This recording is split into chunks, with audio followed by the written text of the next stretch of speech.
Buenas tardes, soy Valdés Valdés Auriaén y junto con mis compañeros Medina Morales Diego, Urosa Cida Alejandro, les vamos a presentar este video acerca de la estadística. Como índice, vamos a hablar acerca de los conceptos básicos, la estadística descriptiva, herramientas gráficas y teorema central del límite. Como viene siendo parte de los conceptos básicos, se puede hablar de la población, muestra y los parámetros. En la población es la totalidad de los elementos de un tipo específico, resultado de un estudio estadístico que puede ser finito o infinito. Como una muestra, son los subconjuntos de datos tomados de una población de interés. Por otra parte, los parámetros son una medida numérica que resuma una característica de una población. Hola, ¿qué tal? Mi nombre es Diego Medina. Continuando con lo que mencionó mi compañero, un estadístico es una medida numérica que resume información acerca de una población de nuestro interés. En la estadística descriptiva hay dos tipos de variables que a su vez tienen más tipos que definen las variables estadísticas. Existen dos tipos de variable estadística, los cuales son categórica cualitativa y cuantitativa numérica. Dentro de la categoría de la variable categórica cualitativa podemos encontrar dos tipos, los cuales son ordinal, donde se presenta un orden natural entre las categorías, y nominal, donde no hay un orden establecido. Como ejemplo de esto podría ser ordinal las edades de nuestro grupo de interés, donde hay un orden natural de estas, y la nominal podría ser el sexo de la población que nos interese. Y dentro de las variables cuantitativas numéricas hay dos tipos, los cuales son variable aleatoria discreta y variable aleatoria continua. Buenas tardes, me presento, soy Urosa Cida Alejandro y bueno, yo continuaré con las medidas numéricas de estadísticos. Bueno, de estas hay dos tipos, como podrán ver, está la MTC y la medida de dispersión. La MTC quiere decir medidas de tendencia central y las hay de tres tipos, como pueden observar. Primero empezaremos por la media, y bueno, es un promedio aritmético de los datos que tenemos. La mediana, pues es una medida de posición de los datos y nos da una idea de cómo, no, del centro de los datos. Y por último, de la moda de la MTC, bueno, hace referencia a los datos que tienen mayor frecuencia. Continuando con las medidas de dispersión, tenemos tres de igual manera, que es, bueno, para empezar, las medidas de dispersión nos dan una idea de cómo se esparce un conjunto de datos de la media. En este tipo de medidas tenemos el rango, el primero, que nos da el tamaño de un conjunto de datos, y la varianza nos dice qué tanto varían los datos respecto a la media. Esta medida es cuadrática, mientras que la desviación estándar tiene la misma finalidad que la varianza, solo que no tiene unidades cuadráticas. Ahora yo les hablaré de distribuciones de frecuencia en datos no agrupados. Considerando los datos siguientes, el número de horas por semana que dedican 30 estudiantes a actividades deportivas es 30. El mismo ejercicio nos dice que entonces el total de datos que son es 30. Este dato nos ayudará después. Por lo mientras nos quedaremos con que n, es decir, el total de datos, tiene un valor de 30. Por ahora vamos a proceder a hacer una tabla de frecuencias para los datos no agrupados. En esta tabla tenemos XI, que son nuestros datos, FI, que son las veces que aparece nuestra XI, la FR o frecuencia relativa, que esta se calcula dividiendo nuestra FI entre el total de datos. Al menos en este caso es 30. F mayúscula con I, o la frecuencia acumulada, se saca sumando progresivamente todas las FI. Y por último está la FR con F mayúscula, o la frecuencia acumulada relativa. Y se puede calcular dividiendo FI entre el total de datos, que sigue siendo 30 en este caso. Teniendo completa la tabla de frecuencia, podemos empezar a sacar los datos estadísticos, empezando primero con los de la media y los de la tendencia central. La media o X barra se saca con una nueva columna en la tabla de frecuencias. Esta es la columna con un color lila claro. En ella se multiplica XI por FI. Al final realizaremos una sumatoria de toda la columna y en total obtendremos 87. Este número lo dividiremos entre sí en el total de datos y en total tendremos 2.9 como un resultado. Por lo que se puede decir que la media es 2.9. Para la mediana tenemos que checar si nuestro total de datos es par o impar. Como en este caso es 30, entonces es par y aplicaremos su fórmula. Como resultado tendremos que x15 se suma a x16 y se divide entre 2. Vamos a ubicar estas x en la columna de las frecuencias acumuladas. Entonces x15 es 2 y x16 es 2. Si las sumamos y las dividimos entre 2, nos dice que la mediana vale 2. Para acabar con las medianas de tendencia central, hablaremos de la moda. Esta medida es de valor de XI que tenga con la mayor frecuencia en la columna de frecuencias absolutas.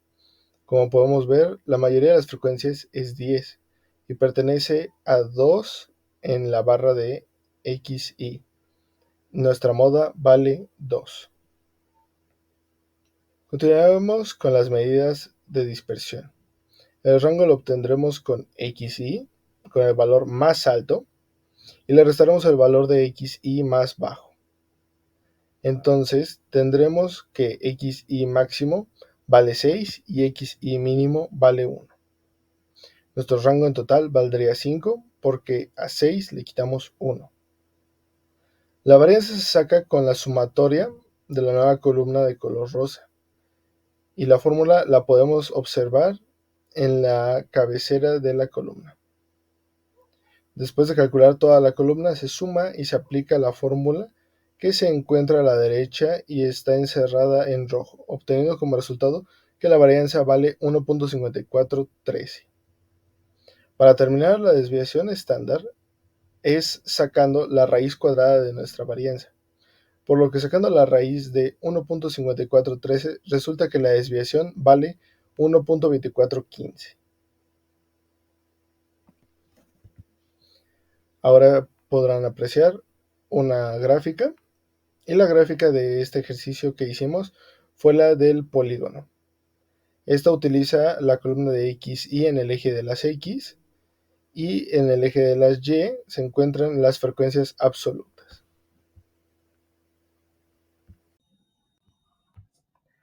Hola, ¿qué tal? Nuevamente soy Diego Medina. En este caso, ahorita vamos a continuar con un ejemplo de distribución de frecuencias, pero ahora este es un ejemplo con datos agrupados. En este caso tenemos intervalos de clase. Nos pueden dar los intervalos directamente o en caso de que no nos los den, tendríamos que sacarlos nosotros mismos. En este caso ya vienen asignados, al parecer, en la segunda columna. Bueno, en estos intervalos de 5.5 a 10.5, etcétera.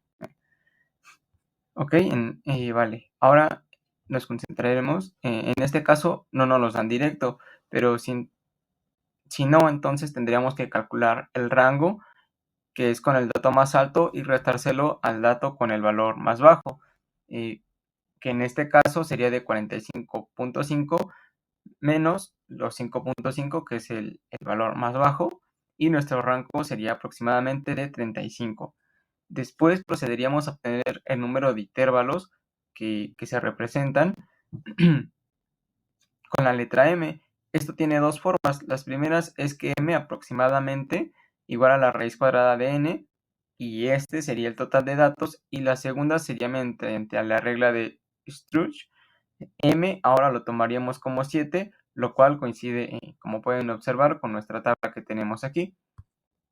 Para sacar la amplitud de los intervalos que se representan con la letra C, en este caso tendríamos que dividir el rango entre el número de intervalos, y por lo que tanto tendríamos, bueno, es decir, en este caso tendríamos una amplitud de 5, ¿vale? Después de esto tendríamos nosotros que sacar los límites de clase, y primero tendríamos que tomar el valor más bajo. Este será nuestro primer límite inferior. Después lo vamos a tomar, pero sumamos la amplitud, lo cual, y lo que nos sea el resultado de esta operación sería nuestro límite superior. Nuestro primer límite en este aspecto sería de 5.5 a 10.5. Después tomamos el límite superior de la clase anterior y le volvemos a sumar la amplitud, y así sucesivamente hasta tener las 7 clases, que en este caso pues serían los intervalos, ¿vale? Que van desde 5.5 hasta 40.5. Ahora necesitamos para los datos agrupados las marcas de clase X, Y, que pues vale, aquí también vienen en la tablita. Sumaremos los límites de cada intervalo y lo dividiremos entre 2, teniendo 8, 13, 18, etcétera, que son los resultados que nosotros tendríamos en estas tablitas. Posteriormente, otra manera de sacar esto sería la primera marca de clase, la tendremos que sumar la amplitud y de esta manera sumarlo hasta las 7 clases. Todo esto fue en el caso en el que no nos dieron los intervalos, es decir, en que nosotros los tuvimos que calcular. Continuaremos con la tabla de manera normal hasta calcular todos los estadísticos, como pueden ser frecuencia relativa, frecuencia acumulada, etc. Ahora, en la siguiente diapositiva, continuaremos para sacar la media. Como lo podemos ver aquí, para la mediana, la media en este caso se saca con la sumatoria de XY por FI, que sería la tablita de morada, de color morada, como lila, y el resultado lo tendríamos que dividir entre el total de datos, que en este caso valdría 46, obteniendo una media de 24.5, como lo pueden observar aquí, la media sería de 24.5. Después, usando los valores del límite inferior de la clase mediana, la frecuencia acumulada, en este caso para la amplitud y la frecuencia absoluta de la clase mediana, lo sustituiremos en la fórmula que está encerrada en el cuadrículo azul. En el cuadrito azul, aquí haremos la sustitución y así obtendríamos la mediana, que vale 24.1665, que es la que aparece, abajo de la tablita con el cuadro azul, ya vendría apareciendo nuestro resultado. En la moda, que sería el siguiente factor a calcular, se tendría que usar el límite inferior modal y la frecuencia anterior, y siguiente la clase modal y la amplitud. Sustituyendo, tendremos que la X modal es igual a 23.2777, como lo podemos observar aquí. Aquí ya hicimos las sustituciones. Esta fórmula no viene cerrada en un cuadrito, pero en esta hicimos las sustituciones y así llegamos al resultado de 23.2777. ¿Vale? Ahora la varianza la haríamos calculando la columna rosa. La sumatoria total de esta tabla aplica para la fórmula que está encerrada en el color verde, que sería la que viene en esta diapositiva, para calcular nuestra varianza. Posteriormente, haríamos las sustituciones correspondientes para encontrar que el valor de nuestra varianza tendría un valor de 31.8478, sería el valor total de nuestra varianza. Ahora, para finalizar con el último estadístico, sería calcular la desviación estándar, que simplemente es a la varianza que ya obtuvimos, es decir, a 31.8478, y sacarle su raíz cuadrada. Como lo pueden observar. Aquí, bueno, la operación sería la raíz cuadrada de 31.8478 y eso nos da un resultado de 5.6433. Ok, y de mi parte sería todo. Los dejo nuevamente con mi compañero para continuar con la explicación. Bueno, ya para finalizar, vamos a ir con el teorema central del límite. Bueno, tenemos que si x barra es la media de una muestra aleatoria de tamaño n, tomada una población con media mu y varianza sigma cuadrada, entonces la forma límite de la distribución tiene la forma que se puede ver en pantalla, en la presentación. Y hay tres notaciones muy importantes que tenemos que tener en cuenta al momento de hacer ese teorema central del límite. La primera es que si la aproximación a la normal es buena, si n es mayor o igual a 30, independiente o no de la población que trate. La segunda nos dice que si n es menor que 30, la aproximación es buena solo si la población no difiere mucho de una distribución normal. Y la última nos dice que si la población es normal, la distribución de x seguirá una distribución normal perfecta sin importar el tamaño de la muestra. Para continuar esto, bueno, vamos a ir con este ejemplo aplicado. Tenemos que un vendedor de automóviles sospecha que sus márgenes de beneficio por medio del producto vendido está por debajo del promedio nacional de $700. Se admite que el margen de beneficios producto vendido tiene una desviación estándar de $30. Una muestra aleatoria de 10 autos vendidos en una semana da un margen de beneficios promedio X barra. Supongan que la población se distribuye normalmente. Aquí nos pide dos incisos, que es calcular la probabilidad de que el margen de beneficio medio sea inferior a $680. Como podemos ver a la derecha del inciso A, tenemos la manera en que se va a representar esta probabilidad de que X barra tiene que ser menor a 680, la probabilidad.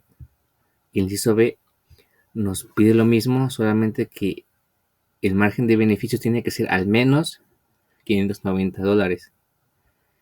De igual manera se trata de probabilidad, pero en este caso es de al menos. Eso nos quiere decir que es mayor o menor que la cantidad que nos dio.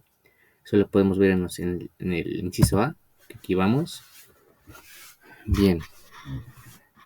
Inciso A, tenemos los datos a la izquierda, que bueno, es media de $700, la desviación es de 30, la X barra es 680 por el ejercicio, y N es 10.